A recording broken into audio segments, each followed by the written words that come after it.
Բարևձեզ սիրելիներս, մենք ձեզ հետ շարունակում ենք քննարկել Շիմոն Բաղավատամը եւ այս պահին արդեն սկսում ենք 3-րդ երկի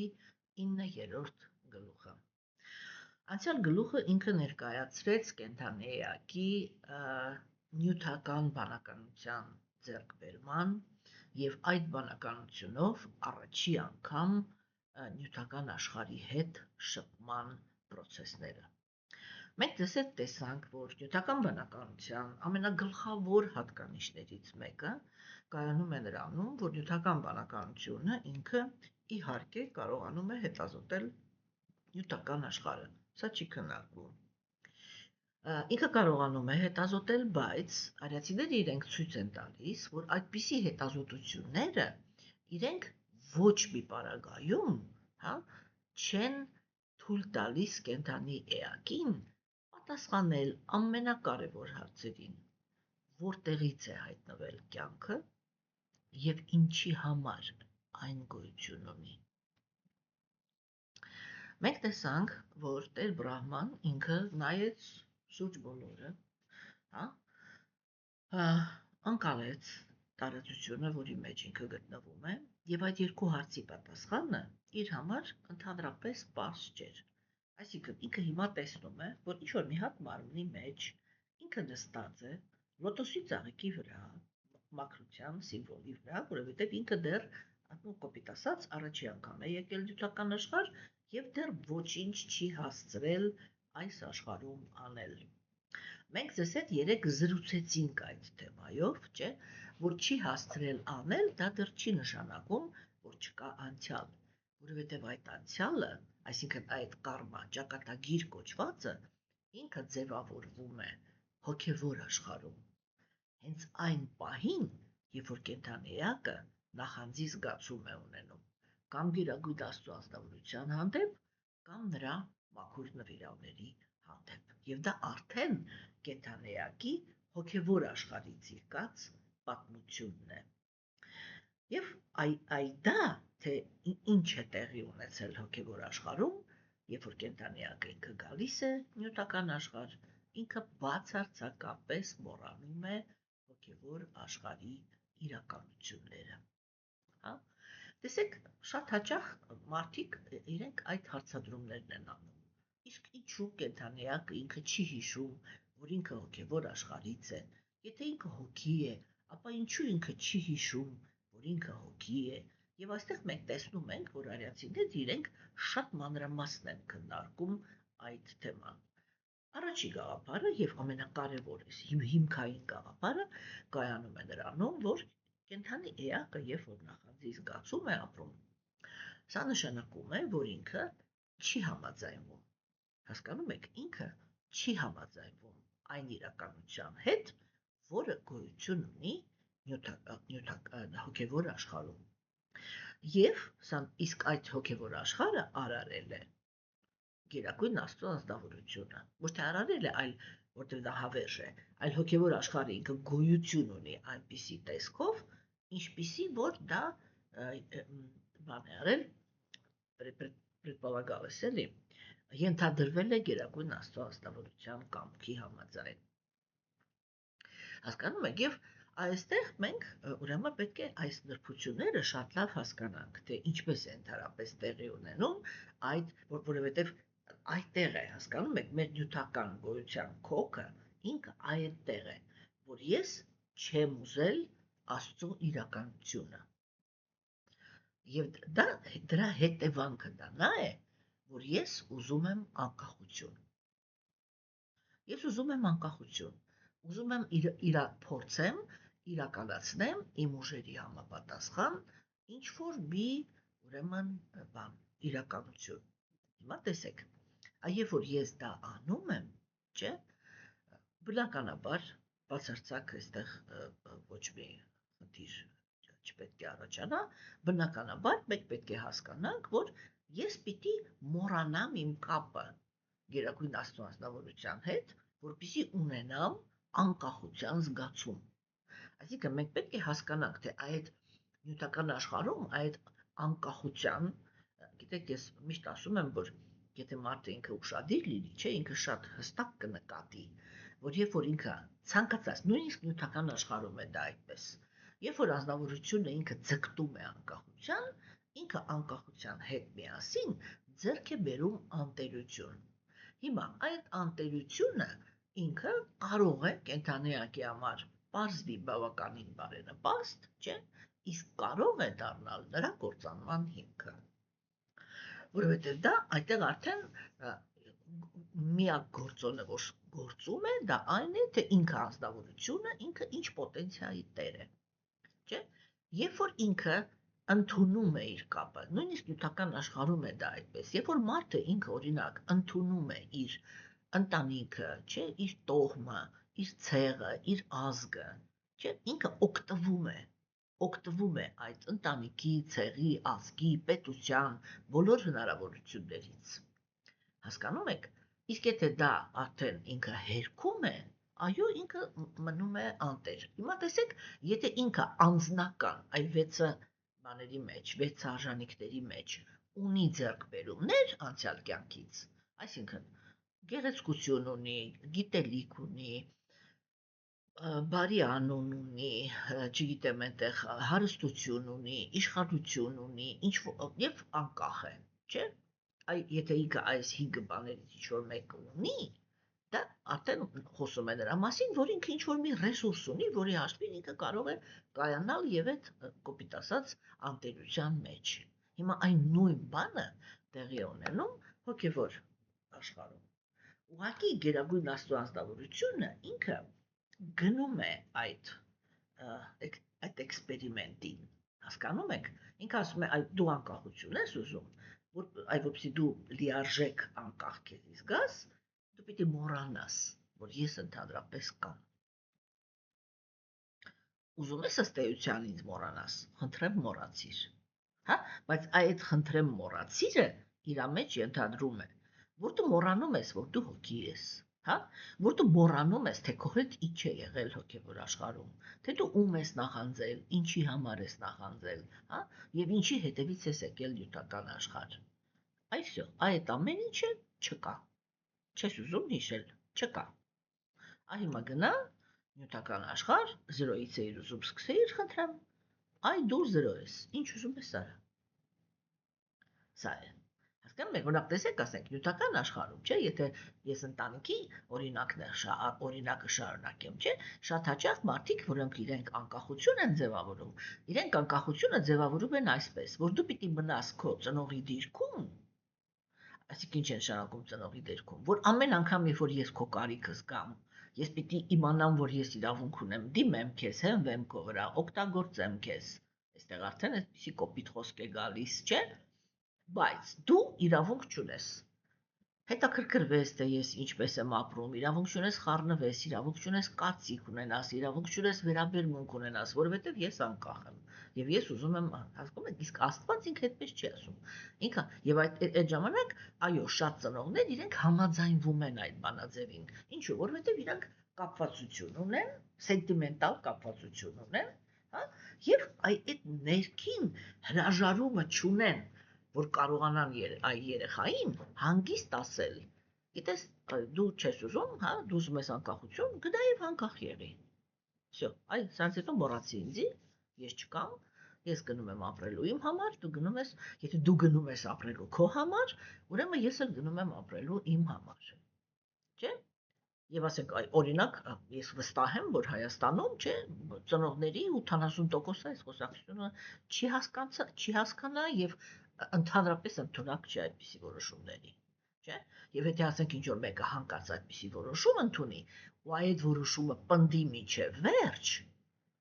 իրան կհամարեն դաժան մարդ։ Իսկ ինչու համար։ Դա իրոք շատ, այսպես էլի, շատ բարդ քայլ է, չէ՞։ Ինչի, որովհետև մենք այստեղ հասկանում ենք, որ նյութական աշխարհը ինքը վտանգավոր է, կենթանի էակի գոյությունը ինքը միշտ այսպես թելից կախված է, չէ՞։ Այս նյութական աշխարհի վտանգը ինչու՞մն է կայանում, որովհետև նյութական աշխարհում մարմինը, կենթանի էակի մարմինը, այնալ են մնացած ամեն ինչ թողնենք, կենթանի էակի մարմինը ինքը խոցելի է։ Ինչ է նշանակում մարմինը խոցելի է։ Մարմինը խոցելի է, սա այսպես միանգամից նշանակում է, որ եթե ինչ-որ մեկը ինքը թշնամանք է տածում իմ հանդեպ, չէ՞, եթե ինքը ուզում է ինձ վնաս տալ, եթե ռեսուրս ունի, կարող է դա անել։ Հիմա, իսկ ինչու է Գերագույն Աստծո ազնվորությունը այդպես հանգիստ կենդանեակին բաց թողնում։ Հասկանում եք, ինչու է։ Օրինակ, եթե ասեք մենք էլ ունենայինք այդ հնարավորությունը, չէ՞, որ օրինակ ասենք կա երեխան ինքը ասեց, ես ուզում եմ անկեղծ լինեմ։ Եվ օրինակ ասենք կա ինչ որ չգիտեմ, ավատարի նման ինչ որ մի բան, որտեղ դու կարող ես երեխային ասես, այ Մարի, այստեղ պարկի, մտի քո վիզուալ աշխարհի մեջ, հա, եւ իրականացրու այն ամեն ինչ, որ դու հիմա մտածում ես, որ դա քեզ հաջողություն է բերելու։ Տես թե ինչ կստացվի։ Հա, տեսեք, եւ այնտեղ այդ վիզուալ աշխարհում ինքը ինչ փորձ ուզում է ունենա, ձեզ համար մեկ կլինի, չէ՞, որտեղ դուք փաստացի տեսնում եք, որ երեխան հանգիստ էստեղ պարկած է եւ իր երևակայության մեջ անցնում է այն փորձը, որը ինքը հիմա պատրաստվում է մարմնի մակարդակի վրա անել։ Այսա նույն բանն է։ Դրա համար է, որ Գերագույն Աստծո ազնվորությունը ինքը այդպես շատ հանգիստ ասում է, ոսպես մոռանաս, մոռացի, всё։ Այ ես քեզ անջատեցի, դու հիմա հոգևոր աշխարհում, քո հոգևոր մարմնի մեջ, այսպես մի վարքյան հանգիստ այսպես նստած ես անջատված։ Հա? Եվ այդ ամեն ինչ, ինչ որ տեղի է ունենում քո հետ նյութական աշխարհում, հոգևոր աշխարհում դա ընդամենը մի պահ է։ Հասկանում եք, այսինքն դա այնքան լուրջ չի Գերագույն Աստծո ազնվորության համար, հասկանում եք, որ մենք դա պիտի հասկանանք, էլի, որ ինքը ոչ թե անտարբեր է, այլ ուղղակի ինքը երևույթ է, այնքան լուրջ չի,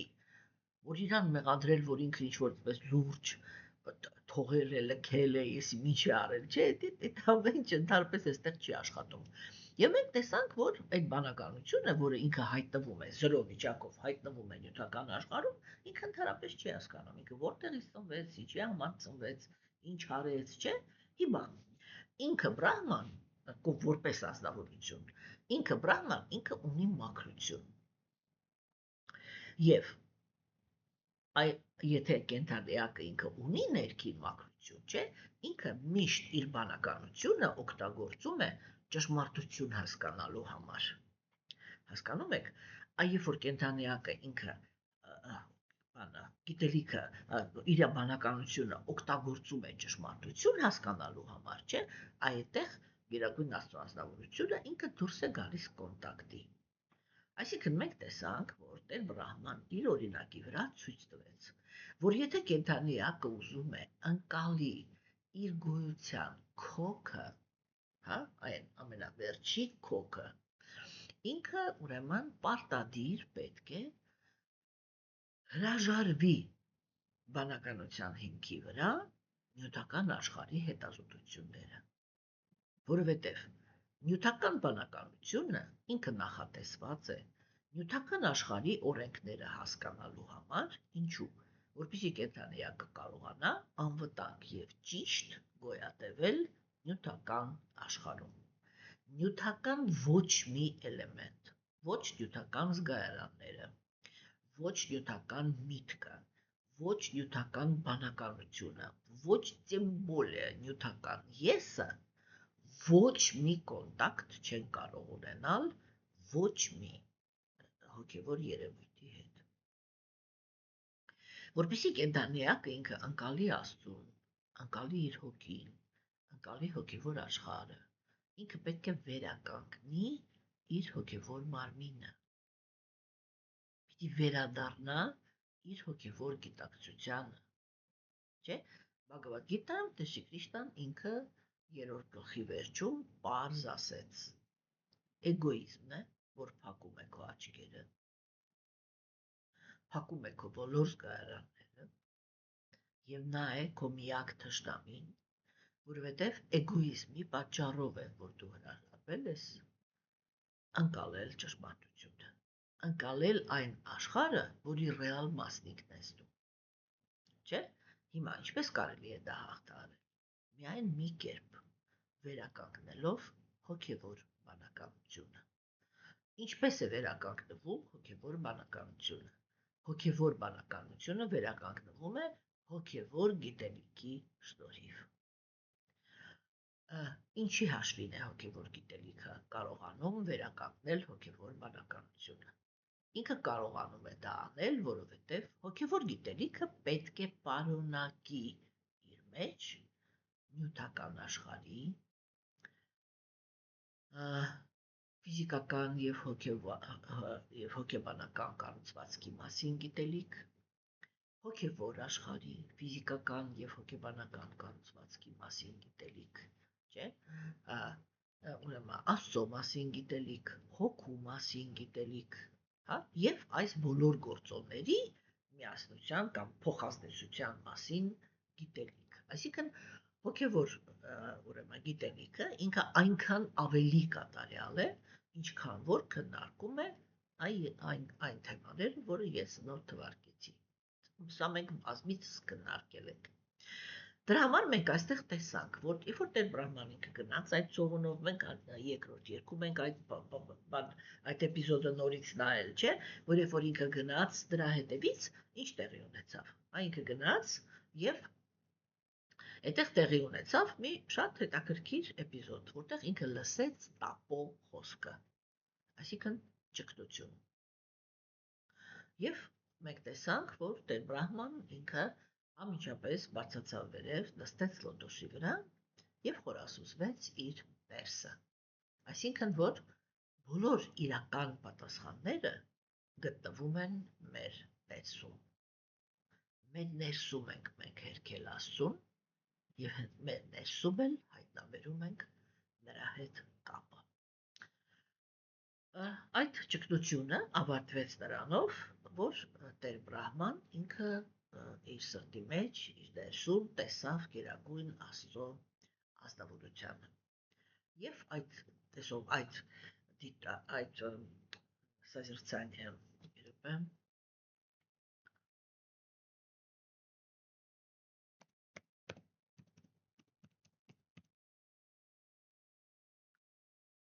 խորհրդածություն,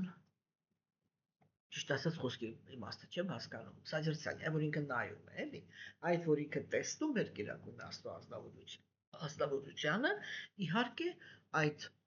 process-ը չէր կարող մնալ բացարձակ այսպես բան, էլի, օդի մեջ։ Իհարկե ինքը ուներ անհետևանք չէր կարող մնալ, եւ իհարկե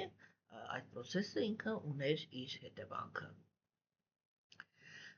Բրահման ինքը շատ ազդվեց գերագույն Աստծո ազնվորության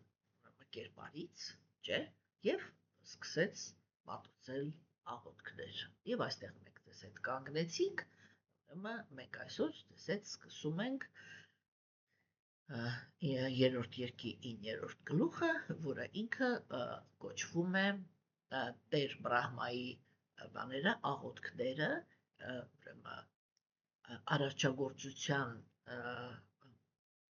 արարչագործության համար ուժ ստանալու շնորհի կապակցությամբ։ Այսինքն Տեր Բրահման ինքը հիմա աղոթքներ է մատուցելու, որտեղ ինքը խնդրելու է գերագույն Աստծո ազնվորությանը, որպեսզի գերագույն Աստծո ազնվորությունը իրեն ուժերով անանի ուշտի։ Չէ՞։ Եվ ուրեմն կարդամ տեքստը եւ սկսենք քննարկումները։ Տեր Բրահման ասաց. Այսօր երկար տարիներ անցկացրած ասկեզաների մեջ ես վերջապես ճանաչեցի քեզ, ով իմ Տեր։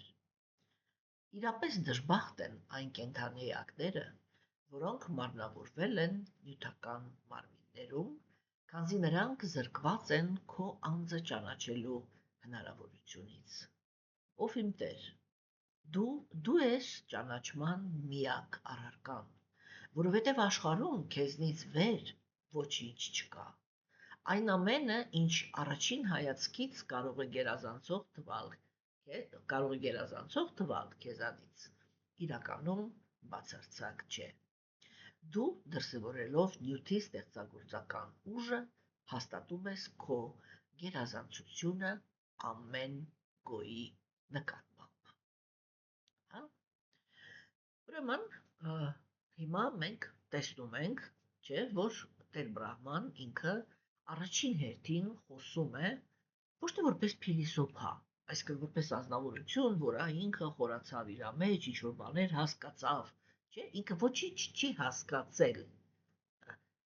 Ոչ թե չի հասկացել, ինքը հասկացել է, բայց ուրիշ process-ով, չէ։ Այդ իմաստով ինքը փիլիսոփա չի, որը ուղղակի իր մտային, ուրեմն վարժանքների մեջ ինչ որ բանի հասկացողության է եկել։ Ինքը հիմա խոսում է որպես փորձի վկա։ Ինքը փորձ ունի, որ այնքը ինչ-որ պրոցես անցավ, եւ այ հիմա Գերագույն Աստծո ազնվորությունը իր առաջ կանգնած է, կամ իր սրտում կապ չունի արդեն։ Իր ուշադրության առաջ կանգնած է, եւ սա իր փորձն է, եւ ինքը այդ փորձի վկան է, եւ ինքը հիմա այ վկայում է, որ այս պրոցեսը ինքը այսպիսի արդյունք է տալիս։ Չէ՞։ Հիմա ինքը ինչ ասեց։ Ինքը ասեց. երկար տարիների ասկեզանների մեջ։ Չէ՞։ Եվ մենք ձեզ հետ խոսացինք, որ երբ որ խոսքը գնում է ասկեզայի մասին, այսինքն ինչ է նշանակում ասկեզա։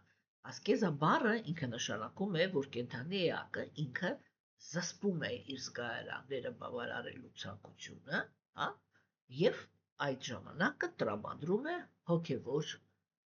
ինչ որ մի ավելի բարձր, այսպես ասենք, ինչ որ մի ավելի բարձր նպատակի, հա, այսինքն ցանկացած բառ, այսպես էլի որ շատ պրիմիտիվ ասեմ, ցանկացած բառ, երբ որ ես կարող էի, չգիտեմ, գնալ բան, գիշերային ակումբ եւ այնտեղ ժամանակ անցկացնել խմիչքի եւ աղջիկների բարերի մեջ, ես նստած կենտրոնացած եմ հոգեվոր կյանքի վրա։ Այսա կոչվում է, որ ես ապրում եմ ասկեզայի մեջ, այսինքն զսպված զգայարանների հիմքի վրա, չէ՞։ Հիմա այդ զգայարանների զսպվածությունը ինքը իրականում իրականացնում է ընկալման մաքրագործում, հասկանում եք, մարդը, որը ինքը շատ է շփվում նյութական աշխարհի հետ, իր ընկալումը չի կարող մաքրվել, այնինը հոգևոր տեսանկյունից, որպեսզի ինքը կարողանա հոգևոր թեմաները ընկալի, չէ՞։ Ինչի համար, որտեղ երբ որ մարդը ինքը ինտենսիվ շփվում է նյութական աշխարհի հետ, չէ՞, այդ ինտենսիվ շփման մեջ իր նյութական միտքը ձևավորում է նյութական ցանկություններ։ Всё,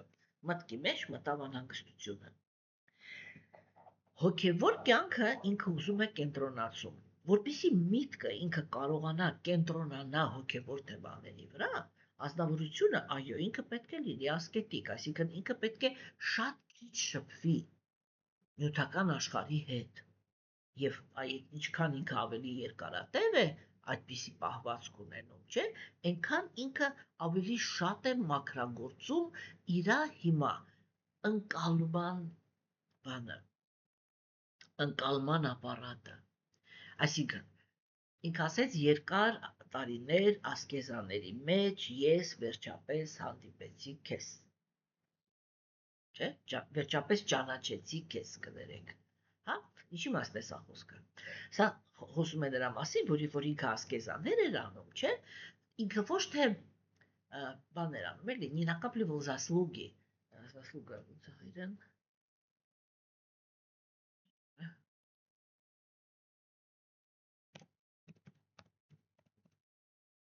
արժանիք, հա, ինքը ոչ թե արժանիքներ էր կուտակում, հասկանում եք, այլ ինքը այդ զսպվածության մեջ իրականում ապրում էր ընկալման ապարատի մաքրագործում, մինչև այն պահը, հա, որ ինքը ճանաչեց, այսինքն տեսավ Աստծուն, այմայի, որ ինքը տեսավ, հա, ինքը ճանաչեց, թե ինչպիսին է Աստված, այսինքն կա ոչ թե Աստծո մասին գաղափարը, հա, այլ կա հենց ինքը Գերագույն Աստծո ազնվորությունը, որը ինքը ճանաչվում է այնպիսինը, ինչպիսինը, որ ինքը կա։ Այսպես տնական բառերով ասեմ, որ հասկացվի ինչի մասն է խոսքը։ Տեսեք, օրինակ ասենք, դուք կարող եք ինչ-որ միտեղ նստած, հա, լսել, որ ինչ-որ միտեղ կա մի հատ մատաջի արջի։ Իմ մասին է խոսքը։ Ես միշտ օրինակները բերում եմ իմ վրա։ Կա ինչ-որ մի հատ մատանջի արջի կա։ Չէ՞, հիմա տեսեք, եթե դուք ուղղակի լսել եք դրա մասին, որ ինքը կա, չէ՞, ինչ-որ գործով է զբաղված կամ ինչ-որ չգիտեմ, ինչ-որ մի հետաքրքիր բան է անում ինքը, օրինակ։ հա։ Հիմա տեսեք, եթե դուք լսել եք ընդամենը, որ կա այդպիսի անձնավորություն, դա ինչ է նշանակում, որտեղ այդ անձնավորությունը ինքը ինչպիսին է, դուք երևակայում եք։ Երևակայում եք համեմատած նրան, թե ինչ եք այդ անձնավորության մասին լսել, չէ՞։ Օրինակ, ես հիմա իմ օրինակը բերեմ, որ պարզ լինի։ Ես իրականում աշակերտներ սկսել եմ ընդունել Ռուսաստանում։ Այստեղ կար հայ կանանց մի խումբ, որը իրենք ուրեմն հետաքրքրվում էին հոգևորով, եւ այնպես էր ստացվել, որ հայտնվել էին մի վայրում, որտեղ բաներ էր ռիտրիտ էր կազմակերպված ինչ-որ հոգևոր թեմայով։ Եվ երբ որ իրանք, ասենք, ասում են այնտեղ, որ իրանք Հայաստանից են, ինչ-որ անձնավորություններ այնտեղ մոտենում են, ասում են, չհասկացանք։ Մենք այստեղ ձեր մոտի նվիրալներից ենք սովորում, ինչը որից հետո է, դուք եկել եք այստեղ մեր մոտ սովորելու, դուք այնտեղ հոգևոր ուսուցիչ ունեք։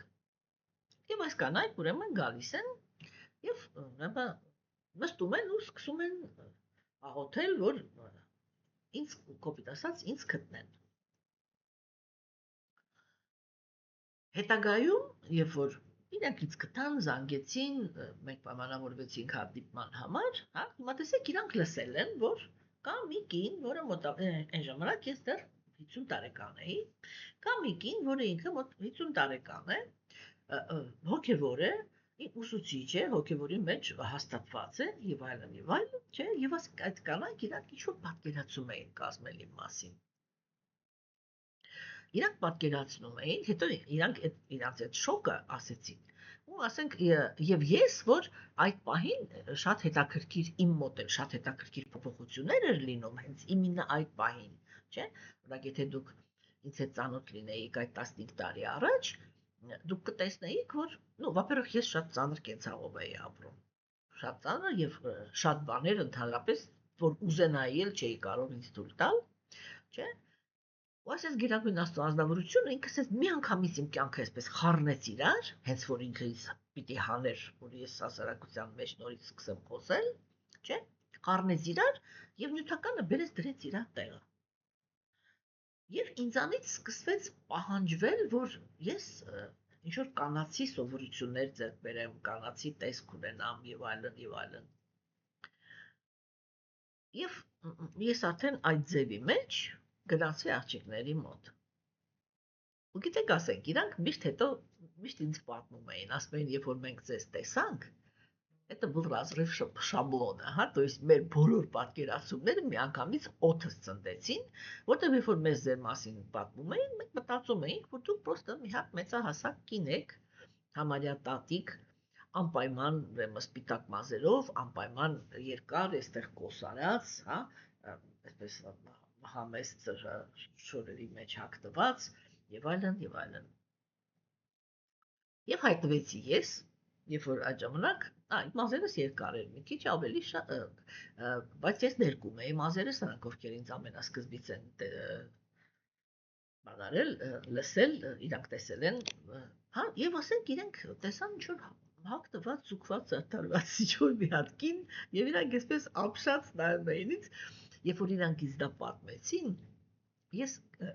կներեք համեմատություն չեմ անում, երևույթն է նման էլի, ես անմիջապես հիշեցի տեսիկ Վիշնային, հա, որ մարդկությունը ինքը այն նույն շոկն է ապրում, չէ՞, երբ որ ինքը ինչ-որ պատմում է, ինքը լսել է, որ կա Աստված, հա, հիմա ինքը մտածում է, դե եթե այդ Աստվածը ինքը իմաստուն է, ուրեմն անպայման պիտի ծեր լինի, չէ՞,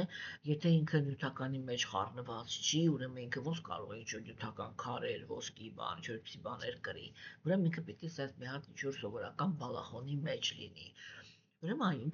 ինքը ծեր է, կնճռոտ մարդ, դեմք պետք է ունենա իմաստունի, բայց բարի աչքերով, երկար սպիտակ մազեր, անպայման երկար սպիտակ մորուք, որպես իմաստության բան, չէ, այսպես, մեկ էլ հոպ, հանկարծ իրանց առաջ կանգնում է երիտասարդ, հավերժ երիտասարդ մի անձնավորություն, որը ինքը աննկարագրելի գեղեցկություն ունի, զարդարված քարերով, չգիտեմ ինչ, գեղեցիկ հագնված, բան, ծաղկի շղթան վզին կախած, այսինքն այդ մի հատ կերպար է, որը ասես ամբողջ գոյությունը, այդ պրոստը որ ոչ մի բան չանի, պրոստը ինքը կա, դա երանություն է։ Հասկանում եք, այդ նույն բանն է տեղի ունենում, էլի։ Հիմա դրա համար Բրահման ինքը այս պահին չի խոսում ինչ-որ երևակայական պրոցեսների մասին, ինքը կոնկրետ Գերագույն Աստվածնավորությունը արդեն տեսնում է, հա։ Եվ այդ, որ ինքը տեսնում է, ինքը իրան ճանաչեց, որ այսպիսին է Գերագույն Աստվածնավորությունը, հա։ Հիմա Եվ ինքը մի անգամից, այսինքն ինքը խոսեց այն երջանկության մասին, որը իրեն է տրված, որ ինքը հիմա տեսնում է այդ անձնավորությունը, չէ՞։ Եվ ինքը ամիջապես բան կատարեց, պիտի խոտ անցում կատարեց, չէ՞, դեպի կենդանի էակներ։ Ինքը անցում կատարեց դեպի կենդանի էակներ եւ խոսեց նրա մասին, որ այդ կենդանի էակները նյութական աշխարհում իրանք դժբախտ են։ Եվ այստեղ շատ կարևոր է, որպեսզի մենք հասկանանք, թե Տեր Բրահման ինքը ինչը կոչեց դժբախտություն։ Հասկանում եք։ Տեսեք, Տեր Բրահման ինքը չասեց, որ դժբախտությունը նյութի մեջ է։ Ինքը ասեց իրանք դժբախտ են, որովհետև զրկված են հնարավորությունից քեզ ճանաչելու։ Հասկանում եք։ Եթե հիշում եք, ես մի շատ նուրբ գաղափարի շուրջ եմ ձեզ հետ խոսել, չէ՞։ Երբ որ արիացիներ իրենք խոսում են նրա մասին, որ հոգիները գալիս են նյութական աշխարհ, այսինքն ընկնում են նյութական աշխարհ, իրանք մի շատ հետաքրքիր թեմա են քննարկում։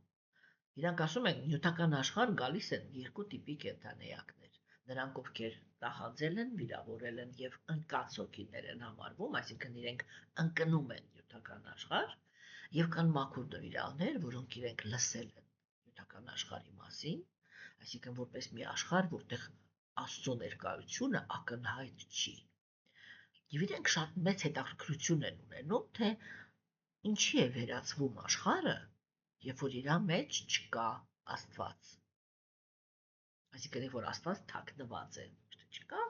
փաստացի, ալիքը թաքնված է, այդ իլյուզիա կա, որ ինքը չկա։ Հասկանում եք, չէ՞։ Եվ ասվում է, որ իրանք գալիս են եւ տեսնում են, թե կենդանիակները իրանք ինչքան դժբախտ են դառնում, համեմատած նրանց, ովքեր ապրում են հոգևոր աշխարհում, հա, ինչքան դժբախտ են դառնում այս աշխարհում, միլիարդ անգամ ավելացրած սիրով Գերագույն Աստվածնավորության հանդեպ վերադառնում են հոգևոր աշխարհ։ Այսինքն իրանք գալիս են, որ այս ահավոր աշխարհը տեսնեն եւ դրա հաշվին ավելացնեն իրենց սերը Գերագույն Աստվածնավորության հանդեպ։ Եվ սա շատ կարևոր բան է, որ Տեր Բրահման ինքը չտեսավ, որ նյութը դա է դժբախտությունը կենդանեակ։ Ինքը ասեց, իրանց դժբախտությունը նրանից է, որ իրանք զրկված են քեզ հասկանալու կամ քեզ ընկալելու հնարավորությունից։ Հասկանում եք։ Հիմա ինքը կենդանիակներին անվանեց նյութական մարմիններում մարմնավորված, հա։ Այսինքն ինչի մասին է խոսքը, որ հենց նյութական մարմինը ինքը իրանով հենց այն շերտն է, հասկանում եք, հենց այդ ֆորման է, այն շերտը, որը ինքը փակում է հոգու ուղղակի տեսողությունը, որով հոգին կարող է ընկալել, որ ինքը հոգի է, որ կա Աստված, որ կա հոգևոր աշխարհ, որ իր հավերժտուն այնտեղ է եւ այլն եւ այլն։ Այսինքն ինքը նյութական մարմինը, չէ, ինքը այդ դրա համար է նախատեսված, որպեսզի այդ փակի կենդանեակի այդ իրականությունը տեսնելու ունակությունը։ Հասկանում եք։ Եվ տեսեք, ասենք, այ որ ինքը ասեց քո անձը ճանաչելու հնարավորությունից զրկված են այդ նյութական մարմիններում մարմնավորվածները, չէ՞։ Ինքը չխոսեց նրա մասին, դա նրա մասին չէր, որ իրանք գիտելիքից են զրկված։ Իրանք գիտելիքից չեն զրկված, որտեղ Գերագույն Աստծո ազնվորությունը ինքը երբ որ արարում է նյութական աշխարհը, ըստ արիացիների, հիմա մենք հեսա մի քանի տեքստ հետո կտեսնենք, դա, որ այ Բրահման ինքը առաջացավ, Բրահման դեռ ոչինչ չի արել եւ առաջի հերթին ինքը հանդիպում է Գերագույն Աստծո ազնվորությանը եւ Գերագույն Աստծո ազնվորությունը իրան փոխանցում է հոգեվոր գիտելիքը։ Հասկանում եք։ Այսինքն դա այդպես չէ, գիտելիքի պակաս նյութական աշխարհում, հոգևոր գիտելիքի պակաս նյութական աշխարհում երբեք չկա։ Դուք մի նայեք, որ հիմա աստվածամերժության դարաշրջանն է եւ ամեն ինչը, այսպես բոլոր կյանքի սֆերաները թափանցված են գեղձիկով։ Այս դարաշրջանը ինքը ամենակարճ դարաշրջանն է։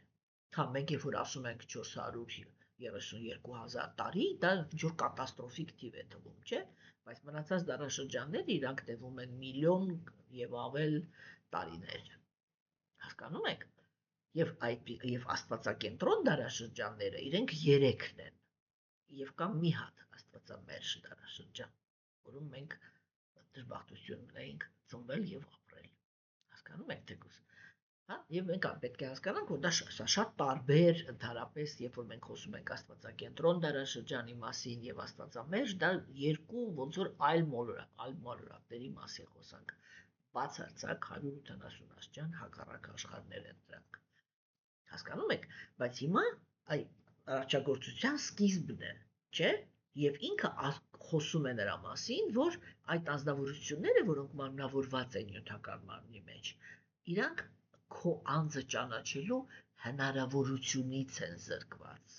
Այսինքն իրանք ոչ թե գիտելիքից են զրկված, հա, այլ զրկված են քեզ տեսնելու, ճանաչելությունը դա հանդիպումն է, քեզ տեսնելու այդ անձնական փորձից։ Հա, եւ ինքը շարունակում է, ասում է, բայց դու ես միակ արժանի, հա, ճանաչման բանը, էությունը, հա, եւ ինչ է ուզում ինքը ասի, որ նա ով որ չի հասկանում քեզ, նա ով որ չի ճանաչում քեզ, նա ով որ չունի այդ փորձը քո հետ կոնտակտի, իր համար երբեք այդպես չի կարող լինի, որ դու ես առաջնայինը, հա, եթե նույնիսկ ինքը ընդունում է հոգևոր կյանքը, ինքը ընդունում է այդ հոգևոր կյանքը այլ սկզբունքով։ Ո՞րն է այդ սկզբունքը, որ առաջնայինը իմ նյութական գոյությունն է։ Իմ նյութական գոյությունն է եւ այդ գոյության մեջ իմ խնդիրներն են։ Իսկ դու որպես անձնավորություն երկրորդական ես։ Չէ՞։ Մենք միշտ խոսում ենք, որ ինքը Գերագույն Աստծո անձնավորությունը ինքը ասում է, որ կենդանիակները առաջի հերթին դիմում են կրոնին մանից, տառապանքից։ Իրանց ինչ է հետաքրքրում։ Աստծո անձնավորությունը ամենավերջի հերթին։ Իրանց հետաքրքրում է միայն, թե Աստված ինքը ինչ պոտենցիալներ ունի եւ այն պոտենցիալները, որը ինքը ունի, այդ պոտենցիալներով հանդերձ ինքը համաձայն է, ինքը համաձայն է կենդանի էակներին ծառայի, թե ոչ։ Սա է հետաքրքրում։ Հա, եւ դրա համար ինքը ասում է, բայց նա ով որ քեզ բան էլի այդ նա ով որ հնարավորություն ունի, հա, նա ով որ հնարավորություն ունի քո հետ կոնտակտի փորձ ունենալ, նրա մոտ ամեն ինչը փոխված է։ Նա ինքը հասկանում է, որ դու միակն ես, որ դու ես, քո ճանաչողությունն է ամենակարևորը, որովհետև նա ով հանդիպել է քեզ, բացարձակալ կերպ է արդեն տեսնում այս աշխարհը։ Հասկանում եք։ Եվ այս աշխարհի շարժուդարձը, այս աշխարհի էգոիստական ցանկությունների, ձգտումները, պայքարը, որը մղում են կենդանիակները, այդ ամեն ինչը իրական այդ կոնտակտ ունեցած հոգևոր ազնվորության համար դառնում են բացարձակապես երկրորդական։ Սրա մասին է Տեր Բրահման հիմա խոսում, չէ՞։ Եվ ինքը ինչ է ասում, այն մնացած ամեն ինչը դա բացարձակը չի, այ ամեն ինչը ինչ որ չի կապված չի քո հետ, դա բացարձակը չի։ Եվ եթե ինքը բացարձակը չի, ինքը երկրորդական է։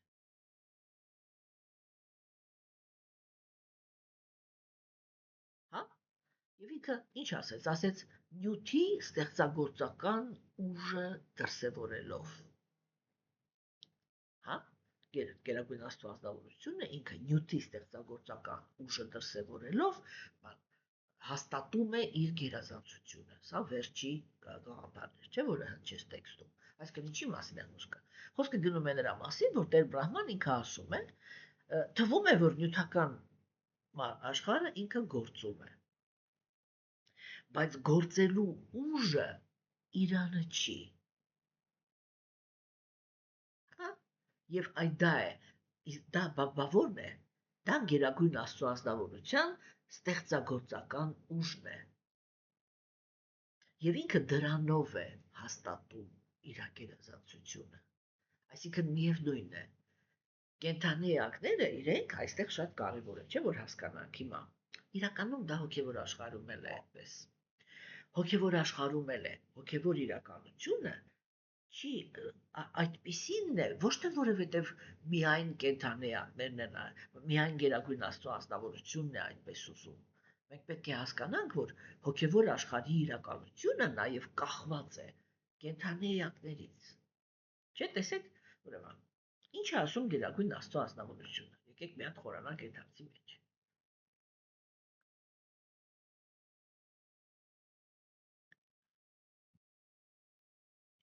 Իր ամենանվիրված ծառաներին Աստված ասում է, դուք տվել եք ինձ եք նվիրել ամենակարևոր բանը ձեր համար,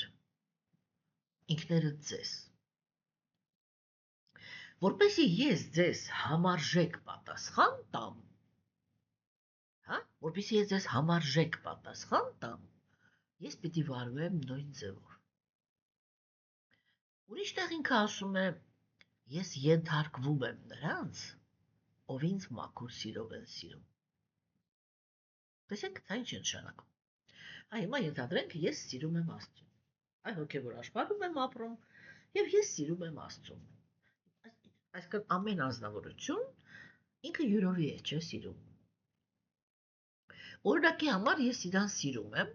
երբ որ նայում եմ իրան, չգիտեմ, ուզում եմ, որ ինքը այսօր օրինակ, չգիտեմ,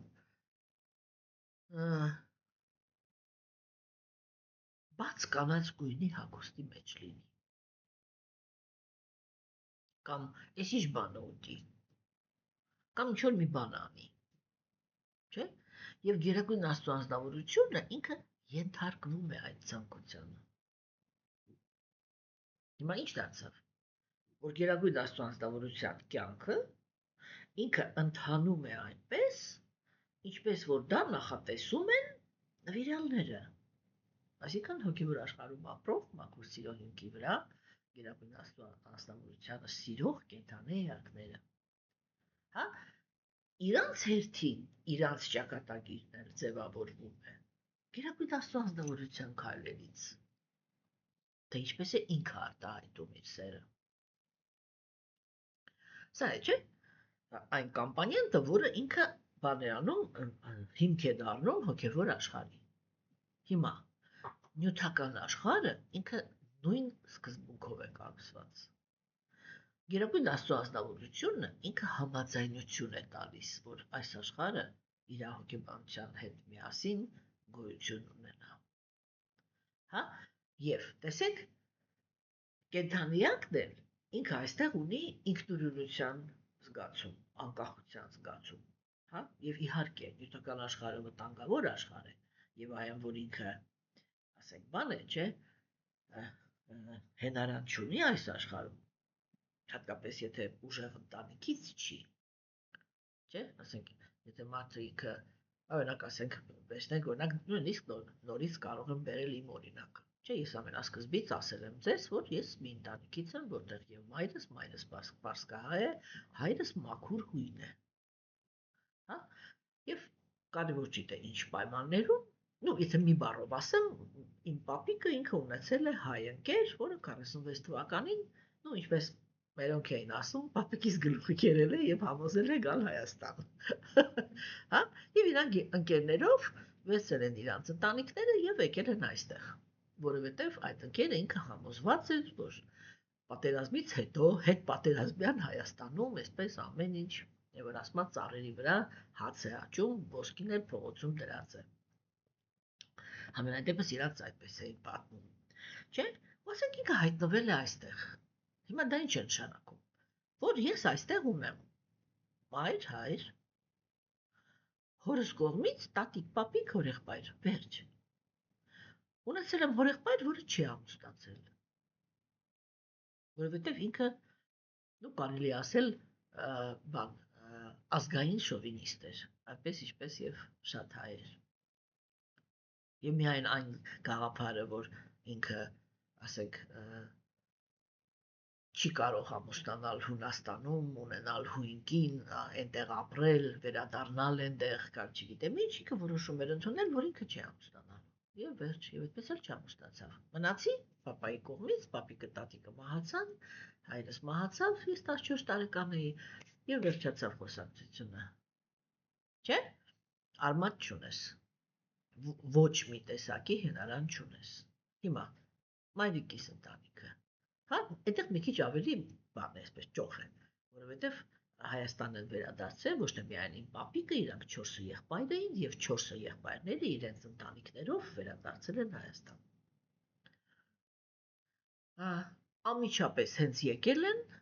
պապիկս ենթարկվել է ստալինյան ռեպրեսիաների։ Այսինքն միանգամից ճակատներին խփել են դավաճանի,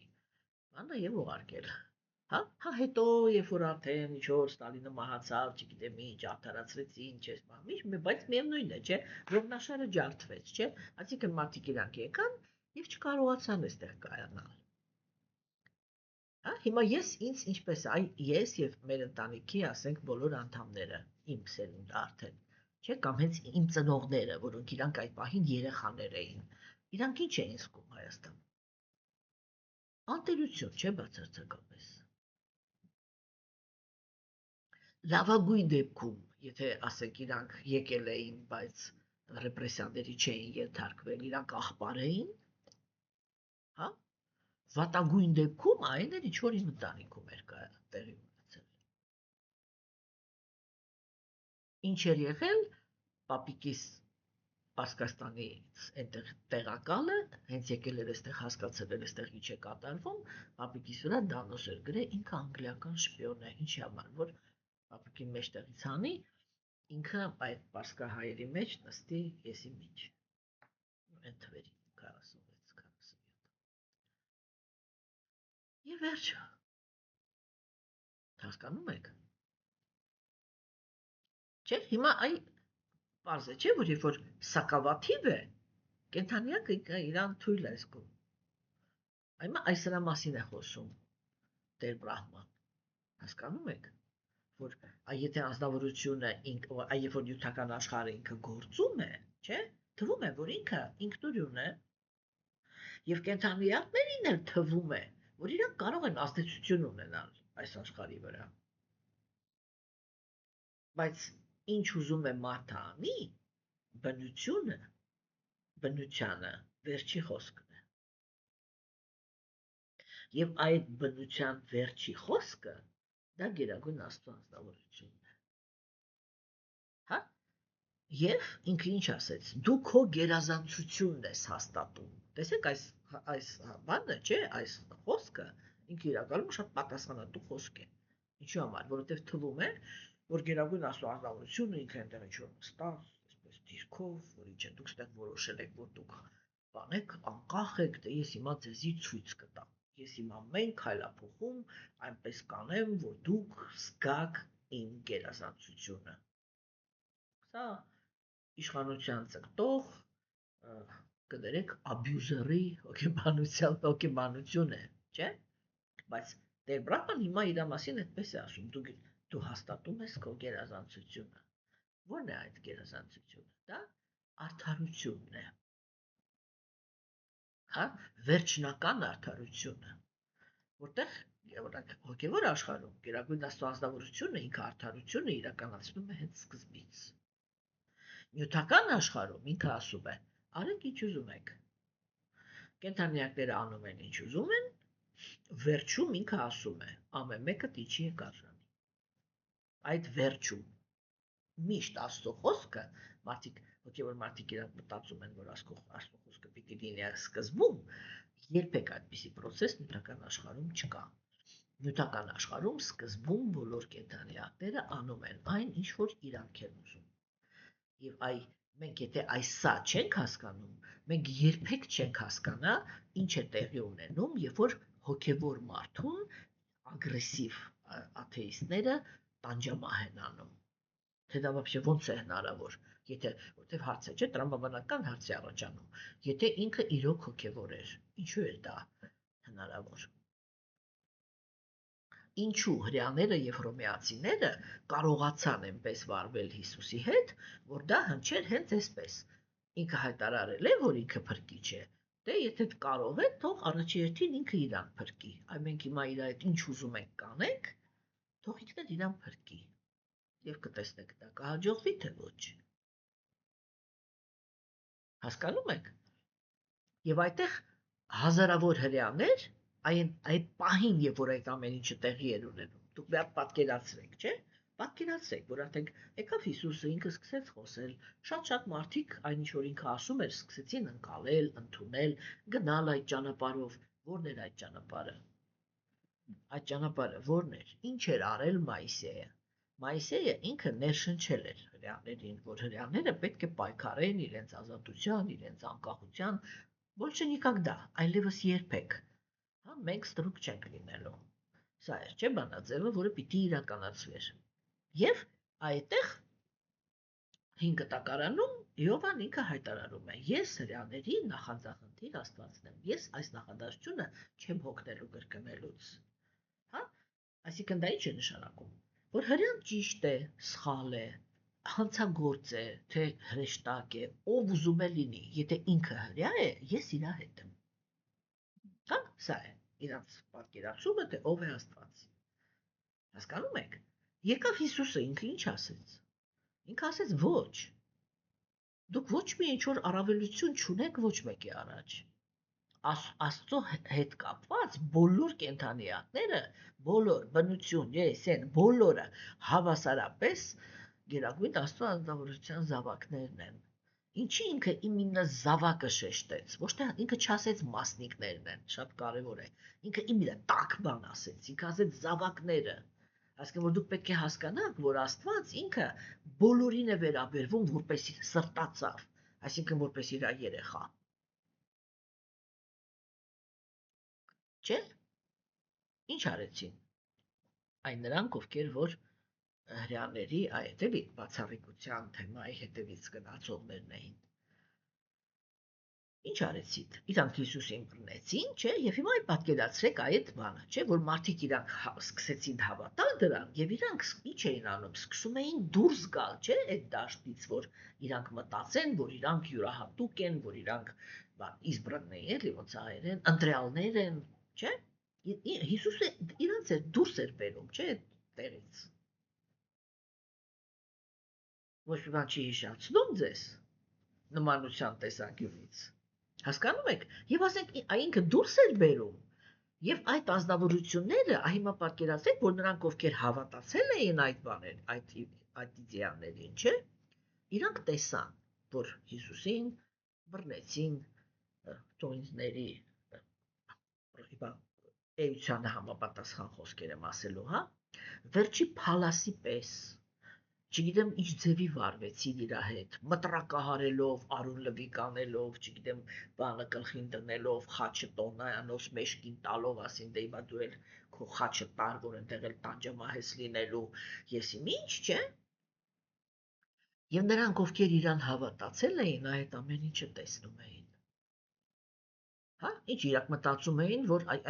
դուք հասկանում եք հոգեբանության տեսանկյունից այդտեղ ինչ ջարդ է տեղի ունեցել։ Հələ ֆիզիկականի մասին չխոսանք։ Չէ՞, սարսափելի երևույթ է, չէ՞ տեղի ունեցել։ Եվ ամեն մարդ, որը ինքը նոր ուզում էր հավատար, որ հրեան ինքը ընտրյալ չի, այլ որ բոլոր կենդանիակները, բոլոր ամբողջ մարդկությունը դա գերագույն Աստծո անձնավորության զավակներն են եւ պետք է խաղաղ ապրել, որտեղ ընտրյալի գաղափարը կներեք, ցանկացած հոգեբանի հարցրեք, ինքը իր մեջ պարունակում է վրեժխնդրության խնդիր։ Այսինքն ուղղակի հակառակը իրականացնելու, որ մենք կանենք ամեն ինչ, որ դառնանք տեր, իսկ ձեզ կպահենք որպես ճորտ։ Անկախ մեղավոր եք, մեղավոր չեք, вообще հետաքրքիր չի։ Всё։ Այդպես կկոմպենսացնենք այն բոլոր դասեմությունները, որը տարել ենք։ Դա վրեժխնդրություն է, որը մեծ հաջողությամբ իրականացվում է։ Ես միշտ ասել եմ, ես առաջ մեղադրում էի այդ ազգին, բայց հիմա ես իրանց հանդեպ հարգանք եմ զգում։ Նպատակները չեմ արդարացնում, բայց որպես տեսակ ես իրանց հանդեպ հարգանք եմ զգում։ Հասկանում եք, չէ՞։ Եվ այս ամեն ինչը ինքը նյութական աշխարհում հնարավոր է։ Բայց վերջում գերագույն Աստծո անձնավորությունն է միշտ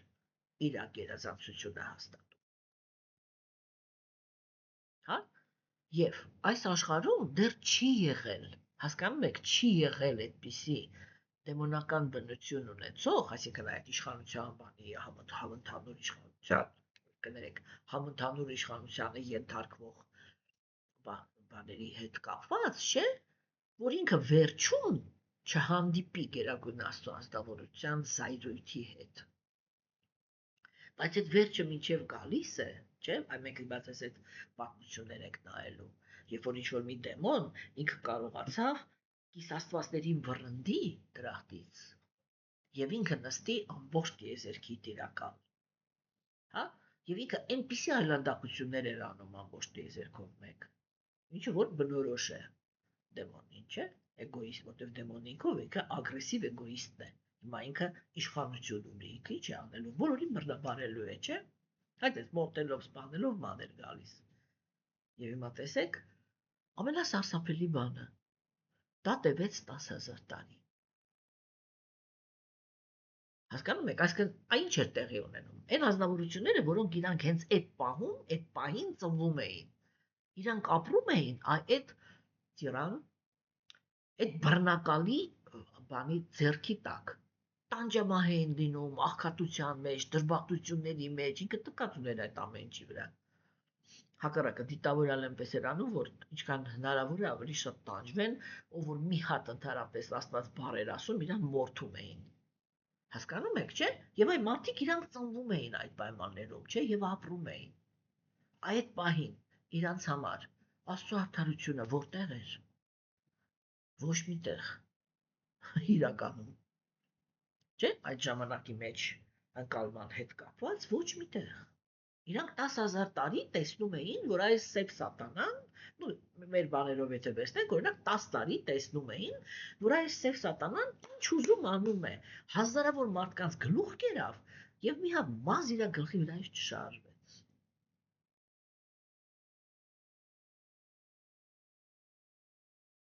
Եվ այնտեղ շատ հետաքրքիր նյուանս կլինի, հիմա չեմ պատմի, որտեղ շուտով այդ պատմության մեջ են մտնում։ Ասենք,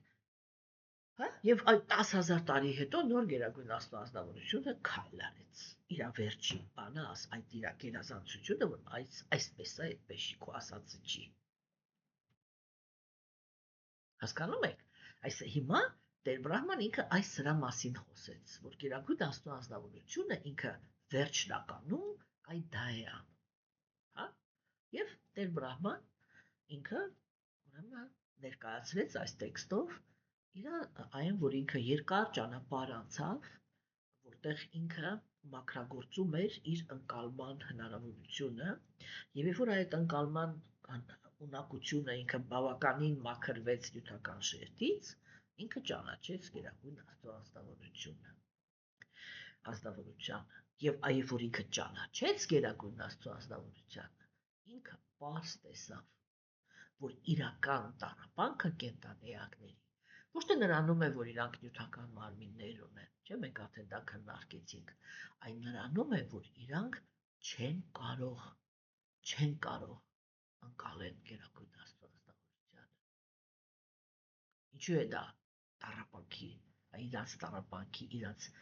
դժբախտությունների, ոչ թե տառապանքի, այլ դժբախտությունների հիմքը, չէ՞։ Որովհետև իրականում, այո, եթե կա գերագույն աստծո անձնավորություն, ապա իհարկե ինքն է, չէ՞, միակ անձնավորությունը, որը արժանի է ճանաչված լինել։ Որովհետև եթե ինքը ճանաչված է մնացած ամեն ինչը։ Հա, եւ երբ որ գերագույն աստծո անձնավորությունը ինքը ցուցաբերում է այդ նյութական բնության բան արարիչ ուժը, չէ՞, այդ դրանով ինքը Բրահման ինքը այդպես տեսավ, որ դրանով ինքը հաստատում է իր առավելությունը բոլոր կենդանիների հանդեպ։ Հա։ Ուրեմն կարողանում ենք հասկանալ, որ եթե ընդհանրացնենք, կարողանում ենք հասկանալ, որ այս տեքստում Տեր Բրահման ինքը բանալեց էլի քննարկեց իր հասունությունը։ Ինքը քննարկեց իր հասունությունը այն տեսանկյունից, որ ինքը այլևս ման չի գալիս, այսինքն ոչ իմացանք, որ ինքը իրան հիմա հասուն է զգում, չէ, որտեվ ինքը հենց որ տեսավ գերագույն աստծո անձնավորությունը, ինքը դադարեց ման գալ պատճառները, չէ, ինչի համար որ սկսել էր այդ process-ը։ Ինքը դադարեց ման գալ պրինցիպները, դադարեց փորձել հասկանալ կառուցվածքը, չէ՞։ Ինչու՞, որովհետև ինքը ճանաչեց գերագույն աստծո անձնավորությունը, եւ դա իր համար իր հասունությունն էր։ Հա։ Եվ այստեղ մենք տեսնում ենք, որ տեսեք, Բրահման ինքը հիմա տեսնում է, չէ՞, եւ ինքը ասեց դու նյութական բնության վրա իշխանություն ունենալու հաշվին ես հաստատում քո առավելությունը, իսկ հիմա ինքը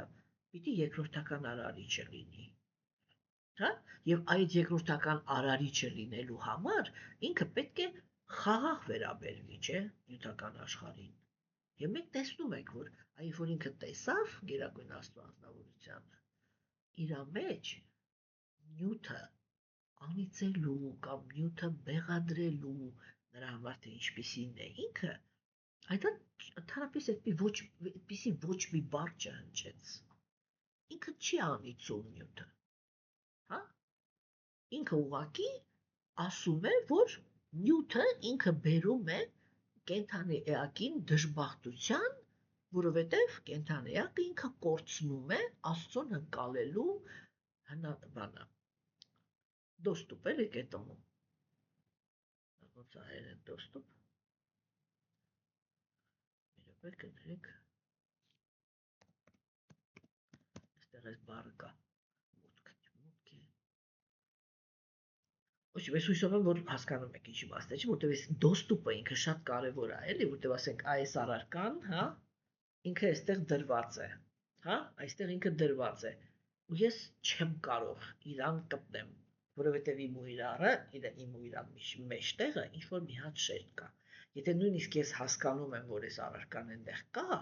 դա ես չեմ կարող իրան գտնեմ, доступ չունեմ։ Հասկանում եք, չգիտեմ, էլի հայրը դա հիմա, որ հիմար բան ասես, չի համընկնում։ Ինքը այդ դա ընկալեց որպես բոլոր դժբախտությունների հիմք, այլ ոչ թե ինքը նյութը։ Ինքը ասես նյութի միջոցով դու հաստատում ես քո գերազանցությունը, այսինքն որ միևնույն է, վերջում, այն շատ կարևոր է, վերջում դու ասում ես, այսպես պիտի լինի, այս սրանը արժանի, սա, նա, այն մյուսը, չէ՞։ Հիմա, եւ այսինքն Բրահման ինքը տեսավ, որ նյութական մարմինները իրանք դառնում են, բան, տրագեդիա էլի, հա, մենակ այն ժամանակ, երբ որ իրանք փակում են գերագույն աստծո անձնավորությանը, այլ ոչ թե այն ժամանակ, երբ որ նյութը ինքը իրանով այնտեղ իր համար գոյություն ունի, չէ՞, որտեղ տեսեք, ասենք, շատ կրոնական տեսություններ իրենք կենդանի էակի հոգևոր կյանքը վերածում են պայքարի։ Իրականում նյութը, նյութական էներգիան ինքը այդպիսի ֆունկցիա չունի հանգարել կենդանի էակին։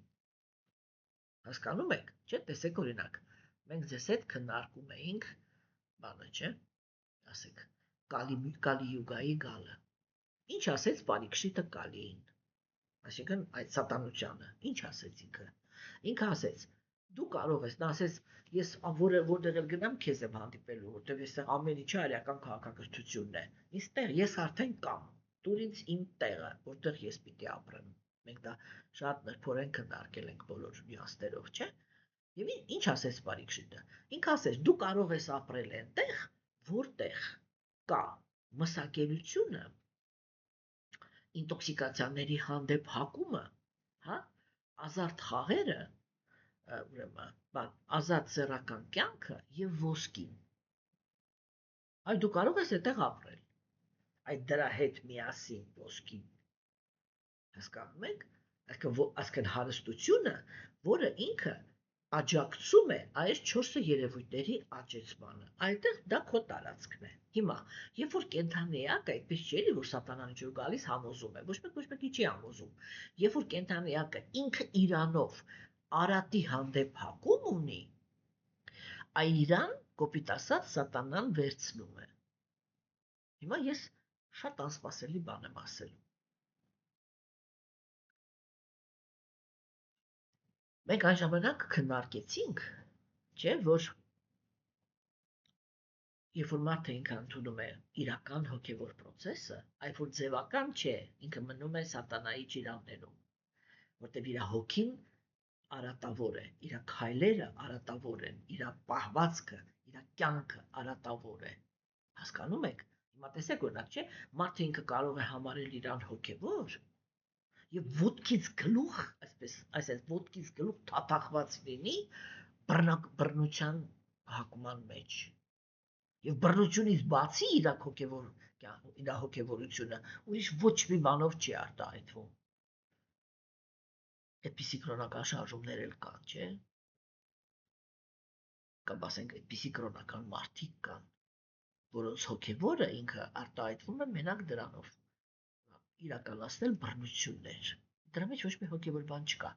Իրանք իրականում, ես միշտ ասել եմ, երբ որ իրանք ասում են իմ Աստված, այդ իրանց Աստվածը դա սատանան է։ Ես մինչև վերջ սա պնդելու եմ։ Որտեւ եթե ազնվորությունը ինքը ունի արատավոր բնություն,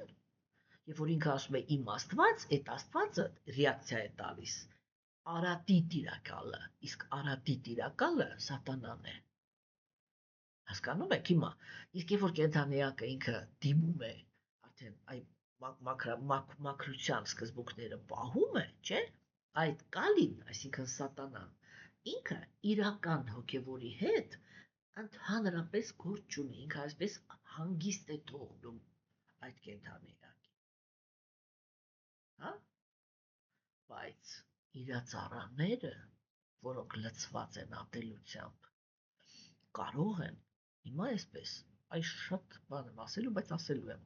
հա, այսպես էլի, ուրեմն իրենք տեղակել չեն էլի, իրենք կարող են, չէ, սատանայի կամքից դուրս նեղացնեն մաքուր հոգիներին, որոնք իրանք հետևում են մաքրությանը։ Հիմա շատ հաճախ իրանց պատժելու համար հերթը Աստծուն չի հասնում։ Հենց ինքը սատանան է իրանց պատժում։ Եթե ուզում եք իմանալ ճշմարտությունը։ Հասկանում եք։ Ինչի, որովհետև սատանան ինքը ֆունկցիա չունի անմեղին նեղացնելու, ֆունկցիա չունի անմեղին բանանելու, գայթակղելու։ Մենք ձեզ հետ շատ նուրբ բան ենք քննարկել ժամանակին։ Իր ֆունկցիան լրիվ ուրիշ է։ Կան հոգևոր մարդիկ, որոնք իրանք դեռ պատշաճ մաքրություն չունեն, բայց մտածում են, որ ունեն։ Հասկանում եք։ Եվ երբ որ կենդանիակը ինքը մտածում է, որ ունի մաքրություն, բայց իրականում մաքրություն չունի, չէ՞, այդտեղ է որ սատանան ինքը գալիս է որպես գայթակղություն, հա, ինչի համար։ Ոչ թե դրա համար, որ քեզ գայթակղություն ներշնչի, այլ որպեսզի քու մեջի եղած գայթակղությունը ինքը դուրս գա, որ դու տեսնես, որ դու դա ունես։ Եվ քո հոգին դեռ որ կոպիտ ասած պատկանում է սատանային։ Այն միակ տեղը, որտեղ սատանան ինքը մտնում է հոգևոր դաշտ, դա հոգևոր մարդու սրտի մեջ կեղծիքը բացահայտելու համար է։ Սա իրականում շատ մեծ ծառայություն է, որ ինքը կատարում է Աստծուն, եթե ուզում եք իմանաք։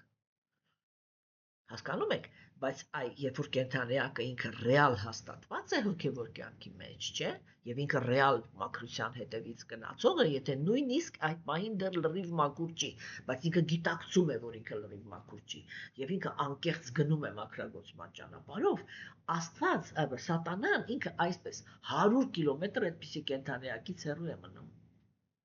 որտեղ այդպիսի կենդանիակը ինքը Աստծո պաշտպանության տակ է։ Եվ եթե հանկարծ հենց իրա ծառաները այդպիսի անձնավորության մազին կպան, հենց ինքը սատանան է առաջի հերթին այդպիսի անձնավորություններին պատժում։ Հա, որ ասենք այդ խեղճ սատանայի մասին էլ այդքան միֆեր բան չանենք, էլի, որ ինքը գայթակղող է, ինքը գայթակղող չի։ Կենդանիակը անում է իր ընտրությունը, եւ այդ ժամանակ ինքը ասում է, եթե դու այդ հակումներն ունես, դու իմն ես, արի գնացինք։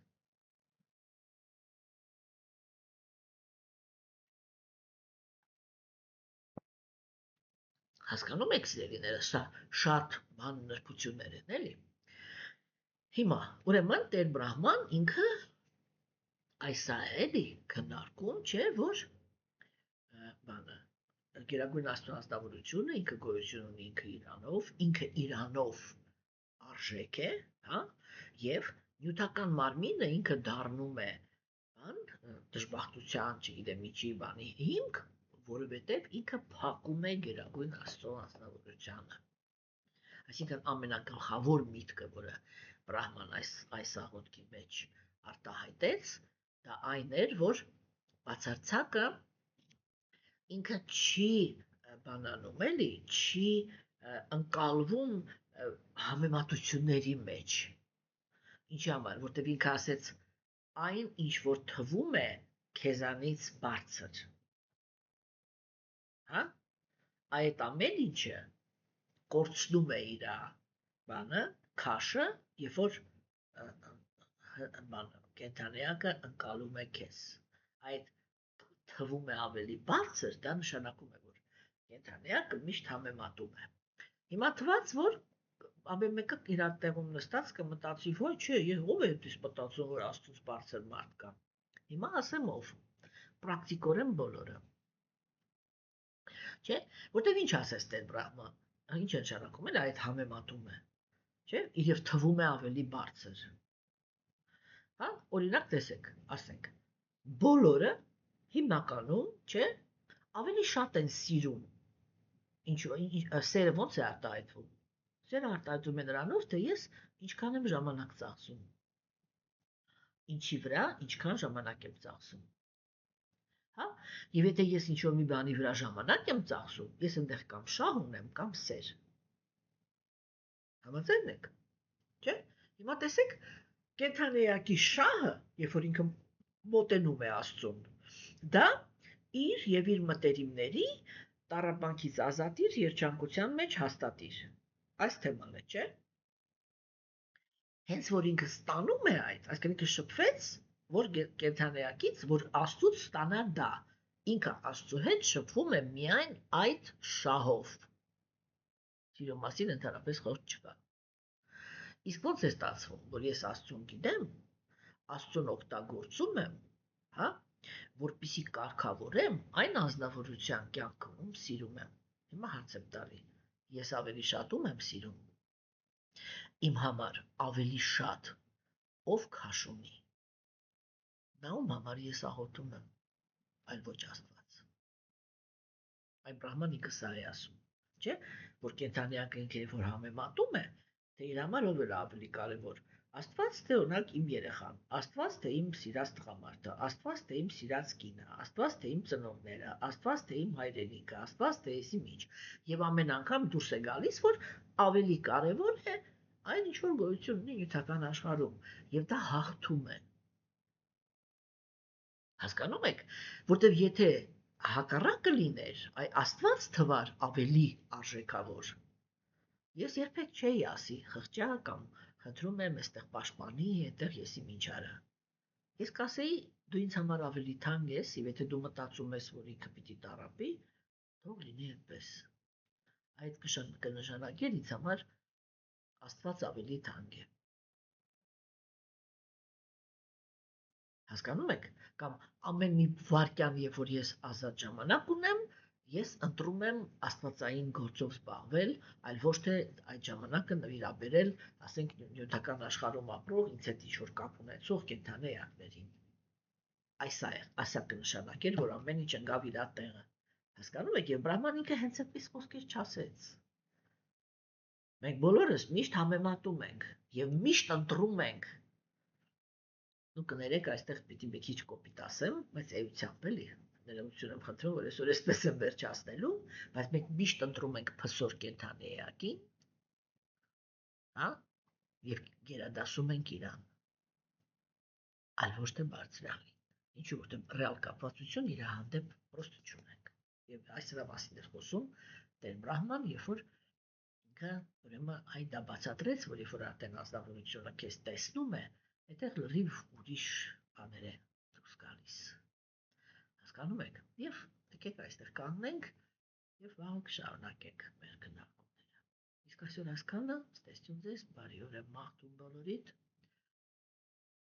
Ամենակարևոր բանը հոգևոր կյանքում դա նյութական գոյության եւ հոգևոր առաջընթացի մեջ բալանս, այսինքն հավասարակշռությունը գտնելն է։ Աշխատեք երբեք հավասարակշռությունից դուրս չգալ։ Եվ այդ ժամանակ եւ նյութական կյանքը ինքը կընթանա բարեհաջող եւ